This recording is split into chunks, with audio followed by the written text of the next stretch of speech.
अब देखो जितने भी लोग इंडियन यंग प्रोफेशनल वीज़ा में पार्टिसिपेट करेंगे और उसके बाद अगर उनका सिलेक्शन हो जाता है और आप यूके आ जाते हो, मतलब 3,000 लोग ही आ पाएंगे। अगर आप यूके आ जाते हो तो आप कौन से जॉब्स कर सकते हो, जॉब्स कौन से हैं, वेज कितना है, मिनिमम वेज कितना है, अगर आप फुल टाइम करते हो, अगर आप पार्ट टाइम करते हो, कितने घंटे आप काम कर सकते हो, आप पे रिस्ट्रिक्शंस रहेंगे कि नहीं रहेंगे। उसके बाद टैक्स कितना कटेगा, जितना भी पैसा बनाओगे टैक्स कितना कटेगा, और वो टैक्स कटने के बाद घर पे पैसा कितना आएगा ऑन एन एवरेज अगर आप काम करते हो यूके में। तो ये बहुत सारे सवाल है जो काफ़ी सारे लोगों ने मुझे डीएम करके पूछे थे। तो 16 जुलाई को, मतलब आज 1:30 बजे इंडियन स्टैंडर्ड टाइम पे पोर्टल ओपन हो जाएगा। तो अप्लाई करना शुरू कर देना, मतलब पार्टिसिपेट करना शुरू कर देना। पार्टिसिपेट करने की प्रोसेस बड़ी सिंपल है। आपका नाम, आपका पासपोर्ट स्कैन कॉपी, मतलब जो आपको डालना है वहाँ पे, उसके बाद आपका ईमेल एड्रेस, आपका फ़ोन नंबर, ये सारी चीज़ें हैं जो मैंने नीचे डिस्क्रिप्शन में डाल दी है। तो चेक दैट आउट, लिंक भी नीचे दी हुई है, उस पर क्लिक करके अप्लाई कर देना।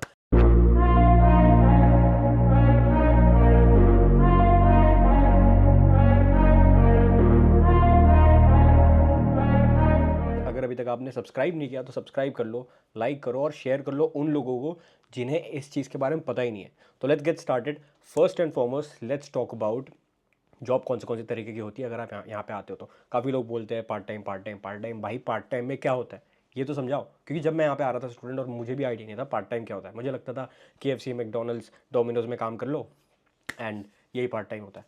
तो पार्ट टाइम में कौन से जॉब्स कर सकते हो, कौन से तरीके के जॉब्स है, जैसे बारटेंडर है, शेफ़ है, उसके बाद वेटर है, उसके बाद आप रिसेप्शनिस्ट भी बन सकते हो। ये बहुत सारी ऐसी चीज़ें हैं जो काफ़ी लोगों को पता नहीं है। यहाँ पे आने के बाद लोग गधा मजदूरी ज़्यादा करते हैं, तो लोगों को लगता है गधा मजदूरी करेंगे, हार्ड वर्क करेंगे तो पैसा मिलेगा। देखो बहुत सारे ऐसे स्मार्ट पार्ट टाइम जॉब्स भी हैं जिससे आपको सेम पैसा या मे बी हो सकता है उससे ज़्यादा पैसा मिले, वो भी बिना ज़्यादा मेहनत किए, बिना गधा मजदूरी किए। सो एक होता है ना, जैसे आपने सुना होगा एक हार्ड वर्क, एक होता है ना, आपने जो सुना होगा एक हार्ड वर्क होता है, एक स्मार्ट वर्क होता है। तो हम यहाँ पे स्मार्ट वर्क की बात करें, और ऐसा नहीं कि हार्ड वर्क नहीं होता, हार्ड वर्क तो है हर जगह पे। तो एनीवेज हैविंग सेड दैट, एक चीज़ आपको समझनी ज़रूरी है कि सारे जॉब्स को एक्सप्लोर करना पड़ेगा। सबसे पहले तो बता दो कैसे, और दूसरा पैसे कितने मिलेंगे हर चीज़ में। मतलब फॉर एग्जांपल अगर आप पार्ट टाइम जॉब करते हो, अब काफ़ी लोग पूछते हैं कि भाई पार्ट टाइम हमें पार्ट टाइम करना पड़ेगा या फुल टाइम करना पड़ेगा। ये भी एक जो बहुत बड़ा कन्फ्यूजन है जो इंडियन यंग प्रोफेशनल वीज़ा के लिए अप्लाई करने वाले उनके लिए, कि आप कितने घंटे काम कर सकते हो। देखो ऐसा है कि घंटों की अगर बात करें हम लोग, तो वैसे तो एज ए स्टूडेंट आप 20 आवर्स कर सकते हो, लेकिन आप स्टूडेंट नहीं आ रहे तो आप पे कोई रिस्ट्रिक्शंस नहीं है, तो आप कर सकते हो 40 घंटे 50 घंटे आप काम कर सकते हो। वैसे नॉर्मली फुल टाइम जॉब जो होती है यहाँ पे वो होती है 40 hours per week, 40 hours per week. लेकिन अगर आप उससे ज़्यादा भी करोगे तो कोई टेंशन नहीं है, क्योंकि आपका जो वीज़ा है, आप स्टूडेंट वीज़ा पे नहीं आते हो, तो आप 60 घंटे भी कर सकते हो, 70 घंटे भी कर सकते हो, आपके ऊपर है। पर ये मत करना, क्यों, मैं बाद में बताता हूँ आपको। पहले बस ये समझ लो कि आप 20 घंटे से ऊपर कर सकते हो, 40 घंटे से भी ऊपर कर सकते हो, 50 घंटे, ये हफ्ते की बता रहा हूँ। महीने में फिर आपके जितने बनते हैं उतने बनते हैं। अब अगर पैसे की बात करिए, पैसे कितने मिलेंगे। पैसे का ऐसा है कि अभी जो मिनिमम वेज चल रहा है यहाँ पे, और यहाँ पे मिनिमम वेज कैसा होता है, मिनिमम वेज एज के हिसाब से होता है। अब ये जो वेबसाइट है ये गवर्नमेंट की वेबसाइट है, इस पर आपको दिख जाएगा कि आपको कौन से एज रेंज के लिए कितना मिनिमम वेज मिलेगा। जैसे इसमें लिखा है कि अप्रेंटिस, मतलब कि इंटर्नशिप वाले लोगों को £6.40 मिलेगा 1 घंटे का। फिर उसके बाद अंडर 18, अगर आप अंडर 18 के अंडर हो तो भी आपको 640 मिलेगा, £6.40। और अगर आप 18 to 20 ईयर्स के बीच में हो तो आपको £8.60।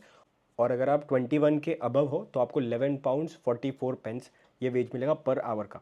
अब ये जो है ये टेक्निकली आइडियल मिनिमम वेज है जो गवर्नमेंट डिसाइड करती है, और ये आपको गवर्नमेंट वेबसाइट पे मिल जाएगा, जिसकी लिंक मैंने आगे नीचे डाल दी है। तो ये बेसिकली क्या होता है कि अब मैं समझाता हूँ आपको। काफ़ी सारे लोग जो यहाँ पे आते हैं वो क्योंकि जॉब्स नहीं है, ठीक है, तो मैं आपको पहले ही बता रहा हूँ ऑनेस्ट ट्रुथ कि यहाँ पे आने के बाद ऐसा नहीं कि आपको जॉब मिल जाएगी। ये मैंने आपको पिछले पुराने वीडियो में भी बता दिया है, और पुराने वीडियोस अगर आपने देखे नहीं है इंडियन यंग प्रोफेशनल वीज़ा के ऊपर या यूके के ऊपर, जिसमें मैंने सारी चीज़ एक्सप्लेन की है कि आपको यहाँ पे रेंट कितना है और ये सारी चीज़ें, कौन सी सिटी में रहना चाहिए, ये भी मैंने इसके ऊपर वीडियो बना दिया। रेंट के ऊपर भी वीडियो बना दिया कि कितना पैसा लगेगा यहाँ पे आने के बाद, कौन सी सिटी में रहना चाहिए, ये सारा बता दिया मैंने। तो अगर अभी तक आपने वो वीडियो नहीं देखा तो वो जाके चेकआउट करो। अभी सबसे इंपॉर्टेंट चीज़, जैसे मैं अभी बोल रहा था मिनिमम वेज के बारे में, कि यहाँ पे जॉब्स नहीं है इतने, ठीक है। जितने स्टूडेंट्स आ रहे हैं वो ही भर भर के आ रहे हैं। तो स्टूडेंट्स इतने आ रहे हैं, उनके साथ पहले क्या होता था कि जो स्टूडेंट आते थे उनके साथ डिपेंडेंट्स भी आते थे। मतलब अगर कोई फॉर एग्जांपल लड़की आई है और उनकी शादी हो चुकी है तो वो अपने हस्बैंड को साथ में लेके आती थी। ये पहले रूल था, अभी तो इन्होंने बंद कर दिया क्योंकि गवर्नमेंट ने। तो स्टूडेंट्स अभी डिपेंडेंट नहीं लेके आ सकते। तो उसके तो तब तक तो इतने लोग आते थे, और अब इतने ऑलरेडी लोग आ चुके हैं यहाँ पे कि जॉब्स ही नहीं है। समझ रहे हो, मतलब एक होता है डिमांड सप्लाई, मतलब जॉब्स की डिमांड है पर सप्लाई नहीं है, ऐसा हो चुका है। तो इसलिए मैं कह रहा हूँ कि जॉब्स बहुत ज़्यादा नहीं है। तो इसमें होता क्या है, जो मैं कह रहा था, coming back to the point, कि इसमें होता क्या है कि जॉब्स नहीं होने की वजह से जो लोग हैं इंडियन रेस्टोरेंट जाएंगे, काफ़ी लोगों को इंग्लिश नहीं आती अच्छी, या वो यहाँ पे जाते हैं, यहाँ के लोकल जो होते हैं गोरों के पास काम करने के लिए जाते हैं, लेकिन फिर इंटरव्यू में फ़ेल हो जाते हैं, उनके पास भी जगह नहीं होती है, तो वो जाते हैं फिर इवेंचुअली इंडियन रेस्टोरेंट वालों के पास, इंडियन शॉप वालों के पास, या इंडियन सुपर मार्केट्स में, और फिर वो लोग उन्हें रख भी लेते हैं, लेकिन वो उन्हें पैसे कम देते हैं मिनिमम वेज से नीचे, जो कि इलीगल है। आप वहाँ पे काम करना भी इलीगल है और उन्होंने आपको वो देना भी इलीगल है। तो आई मीन ये बहुत बड़ा टॉपिक है, इसके ऊपर बाद में बात करते हैं, लेकिन मैं बता रहा हूँ आपको कि ऐसा नहीं है कि मिनिमम वेज आपको 1144 है तो उतना ही मिलेगा। ये कैलकुलेट मत करके चलो कि ये इतना मिनिमम वेज है तो इतना ही हमें मिलेगा, आपको उससे कम भी मिल सकता है। मजबूरी रहेगी तो आपको काम करना पड़ेगा। अगर कोई जॉब नहीं मिला और कोई बोल रहा है कि देख मैं इतना तेरे को 7-8 पाउंड दे सकता हूँ, करेगा तो ठीक है, नहीं तो रहने दे। मजबूरी रही तो करना पड़ेगा। तो यही होता है बहुत लोगों के साथ, तो डोंट कैलकुलेट। फिर से मैं आपको बहुत ऑनेस्ट ट्रूथ बता रहा हूँ कि ये होता है, और ये मैंने देखा है काफ़ी लोगों के साथ। तो 11.44 पेंस जो है, इसको कैलकुलेट करके अपने घंटे मत जोड़ लो, और ऐसा मत सोचो कि मैं 80 घंटे 100 घंटे काम कर लूँगा हफ्ते में, ऐसा नहीं हो सकता। उसको कैलकुलेट करेंगे तो क्या होगा बता दो, इसके बारे में हम लोग नेक्स्ट वीडियो में बात करेंगे। पहले तो ये समझ लो कि आपको 1144 ये आपका मिनिमम वेज हो गया। उसके बाद अगर आप महीने में अगर काम करते हो एक 40 घंटे के हिसाब से अगर कैलकुलेट करें तो लेट्स सी कितना होता है। और ये आइडियल कंडीशन में बता रहा हूँ मैं। ये देखो 1800 पाउंड, 1830 पाउंड, इतने आपके महीने के बनेंगे। 1830 पाउंड में से आपका टैक्स कटेगा, ये आपका टैक्सेबल रहेगा। अगर आपकी बात करें तो आपको 20% टैक्स भरना पड़ेगा अगर आप 12,570 के ऊपर जाते हो तो, जो कि आप जाओगे। अगर आप 40 घंटा काम करोगे तो आप जाओगे ही जाओगे। 20 घंटे वाले नहीं जा पाएंगे, लेकिन 40 घंटे वाले जा पाएंगे आराम से। तो आप 1800 पाउंड आपका महीने का बनता है इस वेज के हिसाब से। और फॉर एग्जांपल अगर अभी आप इसमें से जो भी है 20% के हिसाब से अपना टैक्स काट लो, उसके साथ आपका एनआई भी कटेगा, तो कुल मिला के अगर एक 1800 वाली सैलरी अगर मैं देखूँ तो आपका टैक्स कटेगा 300-400 पाउंड आपके हाथ में आएगा।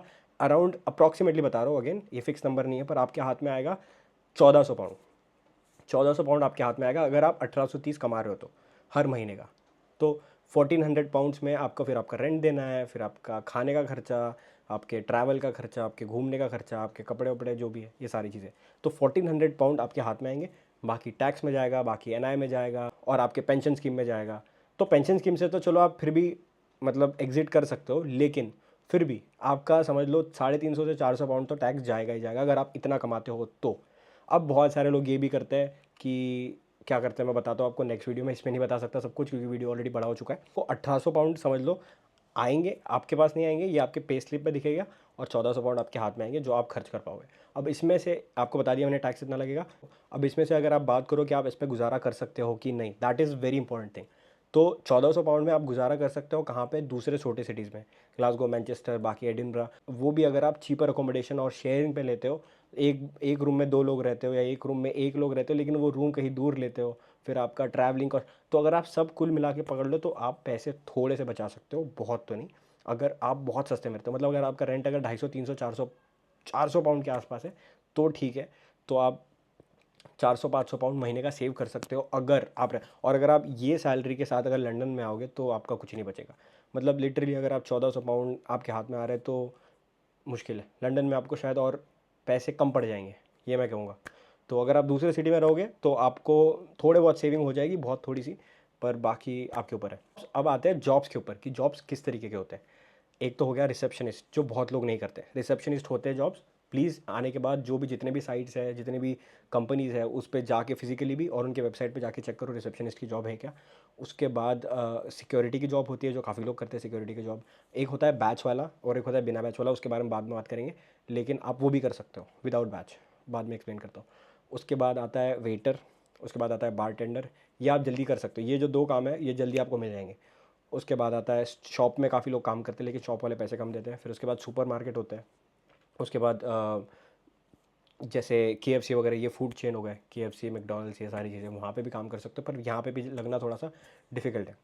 काफ़ी सारे जगहों पे आपको पैम्पलेट बांटने के भी जॉब्स मिलते हैं, लेकिन वो परमानेंट नहीं होते, पर वो मिलते हैं साइड बाय साइड, ऐसे कुछ पैम्पलेट बांटने के, खड़े रह के वो बलून पकड़ने के, ऐसे बहुत तरीके के जॉब्स होते हैं यहाँ पे। अब यहाँ पे आने के बाद जॉब कैसे ढूंढना, आपको कैसे मिलेगा, क्या क्या चीज़ें हैं आपको करनी चाहिए जॉब ढूंढने के लिए, वो चाहे पार्ट टाइम जॉब हो या फुल टाइम जॉब हो। आपको तो आपके पास तो इतने घंटे तो आप फुल टाइम ही करोगे, लेकिन बेसिकली मैं बताऊँगा कि आपको कैसे ढूंढोगे वो, तो ये होगा नेक्स्ट वीडियो में। अभी के लिए आई होप कि आपको समझ में आ गया कि आप कितने कमा सकते हो और क्या क्या एक्चुअल सिनेरियो है। तो मिलते हैं आपको नेक्स्ट वीडियो में, और अगर अभी तक आपने सब्सक्राइब नहीं किया तो प्लीज़ सब्सक्राइब भी कर लो।